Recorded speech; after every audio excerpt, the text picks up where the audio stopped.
জামাতের আমির বলছে, আজকেও বলেছে যে গতকালকে আমি যে চিটাগং বক্তব্য দিয়েছি এটা আমি মানে ওনাকে ঘোষক বলি নাই, আজকেও সে ক্লিয়ার করছে, তারপর ওটা মানতে নারাজ না। ওই রিভোল্ট শব্দের অর্থ হচ্ছে তুমি ঘোষণা দিছো, মানে এটা বিএনপির বুদ্ধিজীবীদের, বিএনপির অ্যাক্টিভিস্টদের এবং বিএনপির পার্টির অনুবাদ। বিএনপির অনুবাদ হচ্ছে ওই রিভোল্ট মানে হচ্ছে তুমি ঘোষণা দিছো, মানে রিভোল্টের মানে অনুবাদ হয় ঘোষণা। এখন কি করবেন আপনি? পৃথিবীর অভিধান তো এখানে মিথ্যা হয়ে যাচ্ছে বিএনপির কাছে। এই পৃথিবীর পড়াশোনা সব কিছু তো এখন বিএনপির কারণে জ্বলে যাচ্ছে। আমাদের মনে হয় আমরা পড়াশোনাই করি না এখন। ওই রিভোল্টের শব্দের অর্থ হচ্ছে বিএনপির কাছে ঘোষণা। এবার আসেন কর্নেল ওলি সাহেব যে বিএনপি ছাড়ার জন্য উনি যে ব্যক্তিগত যে মতামতটা দিলেন কিছুদিন আগে, উনি বললেন যে জামাতের সাথে বিএনপি জোট করার জন্য আমি মানে বিএনপি ছাড়ি নাই, মূলত বিএনপির মধ্যে মানে গণতন্ত্রহীনতা এবং দলের ট্রান্সপারেন্সি এবং ন্যূনতম মানবিক মর্যাদা না থাকার কারণে আমি দলটা ছাড়ছি। যে চট্টগ্রামে আমার যে আসনটা জামাতকে খালেদা জিয়া দিয়েছে, আমার সাথে ন্যূনতম যোগাযোগ করে দেয় নাই। যদি আমার সাথে তিনি যোগাযোগ করতেন বেগম খালেদা জিয়া, তাহলে আমি আসনটা জামাতকে দিতাম। তিনি যখন 2টা আসন ইলেকশন করতো, একটা আসনের কথা বললো, একটা আসন আমি দিতাম।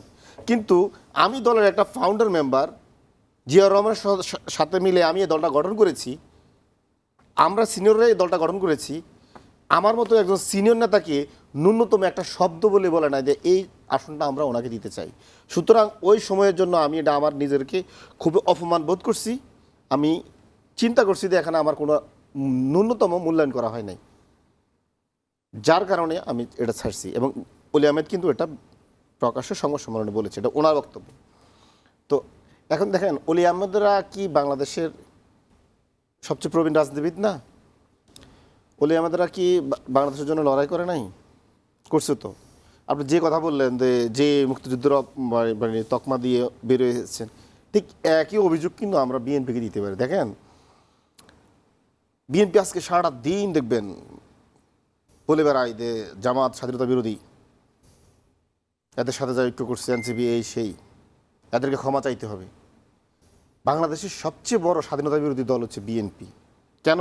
এখন আপনি যদি বলেন যে দল হিসেবে কি বিএনপি? হ্যাঁ, দল হিসেবে বিএনপি, যদি দল হিসেবে জামাত ইসলাম হয়ে থাকে বিএনপির বাসায়। কারণ এই বিএনপিটাতে গঠন হয়েছে, এটা কিন্তু মুসলিম লীগের একটা update version. Just Ziaur Rahman আর ওলি আহমেদের মতো কয়েকজন মুক্তিযোদ্ধা, আর পুরো সেট আপটা দেখবেন আপনি মুসলিম লীগের নেতারা, শাহ আজিজের মতন আন্তর্জাতিক স্বীকৃত রাজাকাররা, মির্জার রুহুল আমিনের মতো রাজাকাররা, মাহমুদুল নবী, আমির খুসরো মাহমুদুর এই ধরনের রাজাকাররা। এবং বিএনপির তৃণমূল থেকে মিড টায়ার মানে এবং ফার্স্ট টায়ার আপনি দেখবেন মুসলিম লীগের নেতারাই কিন্তু দাপটের সাথে। 1971 সালে মুসলিম লীগ জামাত থেকে মিনিমাম 10 গুণ বড় সংগঠন। কিন্তু মুসলিম লীগের এই নেতারা তো বিএনপি প্রতিষ্ঠা করেন। এখন দলের মধ্যে একজন প্রতিষ্ঠা করেছেন যে আমি যেটা বলি, দলের মধ্যে জিয়াউর রহমানকে এনে সব মুসলিম লীগের সেটআপ রেখে দিলেই কি এটা বিএনপি হয়ে যাবে? আরও একটা ঐতিহাসিক দায় আছে বিএনপির, এটা দিলাম রাজাকারের বর্ণনাটা। যে রাজাকার বাংলাদেশের বিরুদ্ধে জাতিসংঘে গিয়ে বাংলাদেশ রাষ্ট্রের বিরুদ্ধে মানে আপনার তৎপরতা চালিয়েছে, সারা পৃথিবীতে সে পাকিস্তানের পক্ষে দিচ্ছে এবং আন্তর্জাতিক তার স্বীকৃতি আছে, শাহ আজিজ। এই শাহ আজিজকে বিএনপি প্রধানমন্ত্রী বানায় নাই, এখন পর্যন্ত বিএনপি ক্ষমা চাইছে। ক্ষমা চাওয়া উচিত না? কেন ক্ষমা চাইবে? তো শাহ আজিজের প্রধানমন্ত্রী বানাইছে। শাহ আজিজ আন্তর্জাতিকভাবে স্বীকৃত একজন রাজাকার।